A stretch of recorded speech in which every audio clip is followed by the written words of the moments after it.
Por que, pastor? Ficou 2 contra 1 aqui por enquanto, né? Daqui a pouco vão virar esse jogo aí. Por exemplo, por que Jesus não falou de arrebatamento, né? O senhor perguntou por que Jesus não falou de arrebatamento como um sinal ali para os discípulos. Por causa do contexto. Os judeus estão perguntando para Jesus quando que ele vai restaurar o reino, quando é que aquelas coisas vão acontecer. Então Jesus está preso, em tese, ao contexto judaico. O contexto judaico. Por isso que ele não tem que falar da igreja. Até porque a igreja não existia ali. Ele disse, edificarei a minha igreja. Teologicamente, embora não seja unanimidade, mas há majoritariamente o entendimento que a igreja nasce no dia de Pentecostes. Então a igreja não está ali. Outra coisa, o arrebatamento da igreja, Vilela, é um mistério revelado a Paulo. 1 Coríntios, capítulo 15 e verso de número 51, Paulo vai dizer que esse assunto do arrebatamento, da primeira ressurreição, que envolve a primeira ressurreição e a glorificação dos vivos, é um mistério. Então, por isso que Jesus não contou para os discípulos no capítulo 24. Ou seja, tem um monte de coisa que Jesus não contou no capítulo 24. Segunda questão, agora respondendo ao pastor César, ele deduz que todas aquelas pessoas que lavaram as suas vestes no sangue do Cordeiro são igreja. Essa é uma dedução teológica. Não há um texto bíblico que diga exatamente isso. Posso fazer uma pergunta em cima dessa questão? Pode. Aí o pastor já complementa? Então o pastor está dizendo o seguinte: o arrebatamento da igreja, após o arrebatamento da igreja, obviamente que o número de salvos vai ser 0, né? Porque, afinal de contas... Ficaram. Sim. Vai ser 0 o número de salvos, né? É que você tem que definir melhor essa palavra salvo aí, né? É o arrebatamento. É que eu não nego que haja salvos da grande tribulação, né? Então, mas é uma contagem que vai começar do 0, né? A partir... Okay. Como assim? Assim, todos os salvos foram arrebatados. Certo. Aí começa a grande tribulação. Aí alguém, de repente, desviado, porque a pessoa deduz isso, de repente um desviado vai voltar, vai alguém falar, que sofreu e aí viu que realmente tinha parada e aí vai os próprios judeus, né? Mas, de qualquer forma, alguém vai começar com esse alguém. Certo. E ele vai ter um período de, no máximo, 7 anos. Ao meu ver, 3 anos e meio, mas no máximo aí de 7 anos, para começar uma obra de evangelismo, convencer o outro. Em um período de menos de 7 anos, o resultado de conversão vai ser esse: uma multidão de todas as nações, povos, tribos, raças e línguas serão salvas. Vai ser uma proeza que nem a igreja atual faz. A igreja hoje que tem... Um número que ninguém podia contar. Não pode contar. E, segundo o pré-tribulacional fala, sem a participação do Espírito Santo. O Espírito Santo não vai atuar nesse período. Ainda assim vai ter... Não, aí é o pré que explica, eu não sei não. Você está colocando palavras na boca de um pré, né? Não, bom... Não. Eles dizem que o Espírito Santo não vai... falando? Não, que o Espírito Santo vai ser tirado. Não. Talvez o pastor não diga isso, mas a visão pré, na sua maioria, diz que o Espírito Santo vai ser tirado nesse período, né? Ou não vai atuar. Sim. Então, veja, o Espírito Santo não vai atuar na convencer, né? Não vai convencer ninguém, não vai dar força diante da tribulação, não vai ter dons espirituais, não vai ter milagre, cura, não vai ter nada. Ainda assim, este número de salvos, esse povo que é como a Bíblia costuma usar o termo, né? É como a areia do mar, um número incontável vai se converter em uma coisa, num período tão curto, que eu creio que nem a igreja, com toda o investimento que Deus faz nela hoje por meio do Espírito Santo, consegue fazer. Então, como que isso é possível? Como é que essa multidão vai se converter durante a grande tribulação? Claro que eu, com muita humildade, Evaldo, e todos os telespectadores, claro que a gente não responde tudo, né? A gente tem dúvidas sobre várias questões. A gente tem algumas certezas, mas a gente não dá para responder tudo. O pós não responde tudo, o pré não responde tudo, o meso não responde tudo. Verdade. Mas assim, a gente precisa entender que a obra da salvação é uma obra de Deus. Não haviam salvos no Antigo Testamento? Sem o derramamento do Espírito Santo, sem o Espírito Santo ter chegado da forma que chegou, com a sua plenitude em Atos capítulo 2? Nós estamos esquecendo que durante a grande tribulação haverá pregação do evangelho. Estamos esquecendo aqui, e os 3 aqui acreditam nisso, no papel evangelístico das 2 testemunhas. Os 144 mil missionários que serão levantados, 12 mil de cada tribo do povo de Israel para a evangelização do mundo? Nós estamos esquecendo da tecnologia, nós estamos aqui agora num podcast falando com milhões de pessoas em um segundo. E aí, mais uma vez, pastor Valdo, a gente precisa voltar para o contexto da grande tribulação. Percebe que o grande problema é não entender os propósitos da grande tribulação? Porque a grande tribulação, que é para o povo judeu, num primeiro plano, para o povo judeu, mas que vai se derramar sobre toda a face da terra, exceto para a igreja que foi arrebatada, ele tem um objetivo. E Daniel disse isso lá na profecia. Olha, a profecia de Daniel diz assim: entende essas coisas, entende a visão, o anjo disse para ele. As 70 semanas estão determinadas sobre o teu povo e sobre a tua santa cidade.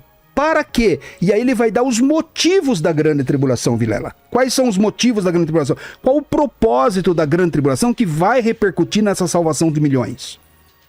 Para fazer cessar a transgressão, para dar fim aos pecados, para expiar a iniquidade, para trazer a justiça eterna. Então a grande tribulação, a operação da salvação vai ser um modus operandi diferente, porque não será pelo meio da igreja, mas é Deus o grande autor da salvação, não é a igreja. A igreja é um instrumento hoje no tempo dos gentios, mas não é a igreja. Chamai, quem será perseguido? Então isso responde, só concluindo, isso responde a tua dúvida. Quem será perseguido na grande tribulação pelo anticristo? Porque eu falei aquele argumento, né? O anticristo persegue a igreja. Aí é lógico, porque é anticristo. Mas o anticristo, ele se levanta contra os cristãos. Não, mas na segunda metade da tribulação ou logo antes?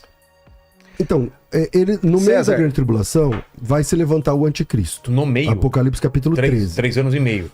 É difícil, eu não consigo... É assim, eu não consigo entender essa conta aristotélica que o Shammai consegue fazer. Por uma razão básica. Quando você lê os 70 semanas de Daniel, Jesus Cristo morre na última. Então, inegavelmente, Jesus Cristo morre na última semana. Está escrito no texto, textualmente. Qual a divisão das 70 semanas, Shammai? 7 semanas, depois 62 semanas, certo? Vamos lá, versículo 25. Sabe e entende. Desde a saída da ordem para restaurar e edificar Jerusalém até o ungido príncipe, 7 semanas mais 62 semanas. 7 mais 62 dá quanto? 69. As praças, nessas 69, serão estabelecidas, edificadas, não sei o que lá. Versículo 26. Depois desse período, das 7 mais 62, 7 é o primeiro, 62 é o segundo. Depois das 62... O que vem depois disso? A 70ª. E aí será morto ungido. Então, o texto já diz. Então, não é uma interpretação teológica, é o texto. O texto diz, a conta é essa. Então, eu não consigo ver isso. Ademais disso... Mas deixa eu te responder, porque... Eu estava te fazendo uma pergunta, né? Ademais disso, muitas pessoas vão se arrepender, não sei o que e tal. Ok, tem um texto que fala isso? Porque... Eu acabei de ler, Daniel. O propósito da grande tribulação então... é isso. Tem 4 objetivos a grande tribulação. Que é fazer expiar o pecado, dar fim ao pecado, expiar a iniquidade. Mas a grande tribulação é só para os judeus, então? Não, ela é para os judeus em primeiro plano, porque ela foi destinada para Israel. Então, mas ela é só para os judeus? Ela é exclusiva? Não, exclusiva não é. Tá, então, ela vai esse argumento seu, no começo, tem que ser revisto. Não certo? É revisto. Porque você diz assim, ó... Que ele vai transbordar. É para os judeus. Ele vai transbordar. Mas ele vai transbordar. Os efeitos dele vão transbordar. Então, o anticristo, ele é antijudeu? Ele persegue judeus? Porque a palavra Cristo significa o quê, pastor César? Ungido. E ungido do quê? Em relação ao quê? Escolhido. Isso. É escolhido. O judeu não aceita Cristo como ungido. Então, mas ele é o Cristo do povo de Israel? Ele é ungido? Ele é o Messias? Para o judeu, não. Para o judeu, não. O judeu não aceita. Eu não estou perguntando se para o judeu é ou não. Estou falando biblicamente. Jesus é o Messias, que significa ungido do povo de Israel? Cristãos. Não, do povo de Israel. Para nós cristãos. Para o povo de Israel, não. César, eu estou perguntando se em Cristo. O povo, não, ele não creu, por isso que foi quebrado da oliveira verdadeira. E na grande tribulação também não crerá. Então, parece que tem algum texto onde judeu vira cristão. Estou falando o seguinte, você perguntou, por que o anticristo persegue judeu? Porque Cristo é judeu. Ele é o Messias dos judeus, ele não é o Messias da igreja. Gemerson, mas a perseguição do anticristo, Então ele persegue aquele que guarda o testemunho de Cristo. Judeu Isso. não guarda, cara. Fala ainda por amor ao Não meu adianta, nome, judeu né? não guarda o testemunho de Jesus. Você consegue chamar judeu de irmão? Então, Você considera judeu salvo? judeu em Cristo é salvo. Não, em Cristo vira igreja. Isso. Quando o judeu se converte, ele é igreja. Sim, sim. Então, um judeu. Judeu não é um... judeu é uma religião. Você considera um judeu que não crê. evidentemente que não. Como A igreja é composta de judeus e Então, gentios. o anticristo persegue quem é de Cristo. Ele persegue os judeus. Porque é o que Daniel está falando, não sou eu.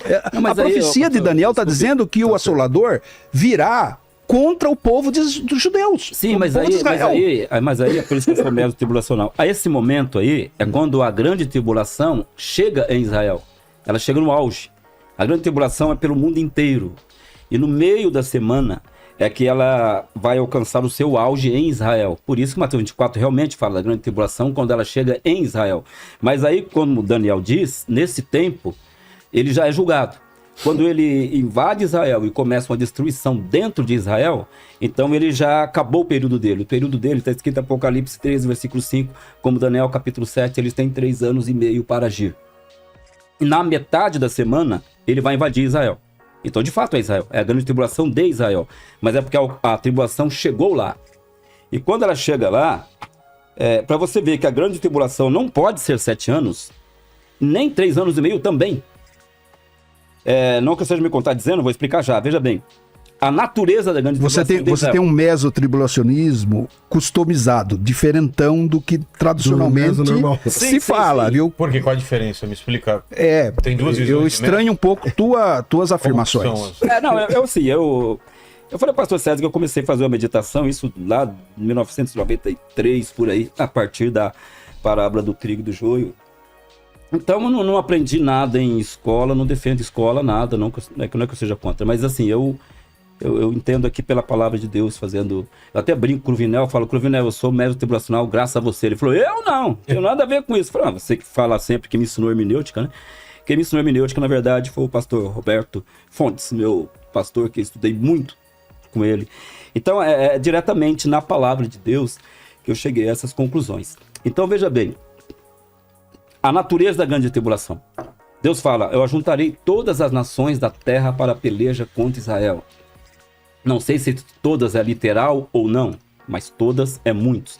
Imagina muitos exércitos invadindo Israel para destruí-la. Então, a natureza da grande tribulação, o que é? É guerra. A grande tribulação é as nações invadindo Israel para destruí-la. Eu pergunto, Israel conseguiria segurar essa guerra por 7 anos? Ainda que fosse 3 anos e meio, conseguiria? Não. Não tem como. A grande tribulação ela é mundial contra os santos. Na metade da semana, o anticristo invade Israel. Então tem ali uma grande tribulação específica para Israel, mas que não dura muito tempo. Ela não dura nem 7 anos, nem 3 anos e meio. Ali já acabou o tempo do anticristo. Jesus Cristo ele volta neste período aí, né? E algo mais que eu queria falar a respeito disso? Então você tá mais pro pós, Varão. É o que o Gilmar está falando. Sim, eu sou pós, mas assim, é o que eu tô falando. Eu sou pós-tribulacional pré-ira e faço a divisão de 3 anos e meio de cada evento. Por isso que eu falei no começo que o título mesotribulacional não é tão perfeito. Então, sobre... É no meio da semana. Cristo volta no meio da semana. Sobre essa questão aí dos salvos ser ou não ser igreja, é um problema sério, né? Porque o Gemerson diz assim, não, o anticristo persegue judeus. Tá, em Apocalipse capítulo 20, tá escrito assim, Shammai, e nestes assentaram-se aqueles dos quais foram dada a autoridade de julgar. Vi ainda as almas dos decapitados por causa do testemunho de Jesus. Eles foram decapitados na grande tribulação por causa do testemunho de Jesus. Judeu faz isso? Não. E se ele der o testemunho de Jesus, ele vira igreja. Porque ele se converte. Um judeu convertido é igreja. Então, via as almas dos decapitados por causa do testemunho de Jesus, bem como por causa da palavra de Deus, por causa do testemunho de Jesus, da palavra de Deus. Tantos quantos não adoraram a besta, nem tampouco a imagem, e não receberam a marca do anticristo na fronte e na mão. Viveram, reinaram com Cristo durante 1000 anos. Tem como dizer que esse pessoal aqui não é igreja? Mas uma pergunta acima disso é, e se recebessem a marca, teriam sido mortos? Então, é que você está achando que a salvação, ela é exclusivamente para a igreja. Por exemplo, a igreja não está no Antigo Testamento e é salvos. E toda salvação é pelo mérito de Cristo. Não, eu não é pela disse isso, obra de mas Cristo. A pergunta é, esses aqui são igreja ou não? Não são. E mesmo tendo o testemunho de Jesus. Sim, porque é o evangelho que será pregado durante a grande tribulação. Não são os ritos judaicos. E quem se converte não é igreja, então. Não é igreja. Porque É o quê? É o quê? é povo de Deus, é salvo. Mas não necessariamente igreja. Não faz parte da noiva. Não faz parte da noiva. A noiva foi arrebatada. Então, aí não faz parte da noiva, então não tem bodas do cordeiro. Para essas pessoas, não. Então, eles fazem o que lá no céu? Não, que céu você está falando? Porque eu estou falando, quando Não, eu disse... lá na eternidade, elas Não, fazem o quê? novo céu é nova tem uma terra. divisão entre não, dois não, tipos de não. salvos, você Deus tá tem um entendendo? povo só. Deus tem um povo só. É um povo só, mas não tem bodas do cordeiro pra todo mundo, é isso? Então, é que já aconteceu, né, César? A bodas do cordeiro já aconteceu. Mas- Se você gostou desse vídeo, curta, compartilha, deixe o seu comentário. É muito importante, porque o YouTube recomenda para mais pessoas. Se inscreva em nosso canal e ative o sino de notificações para receber mais vídeos. Fiquem todos com Deus e até a próxima.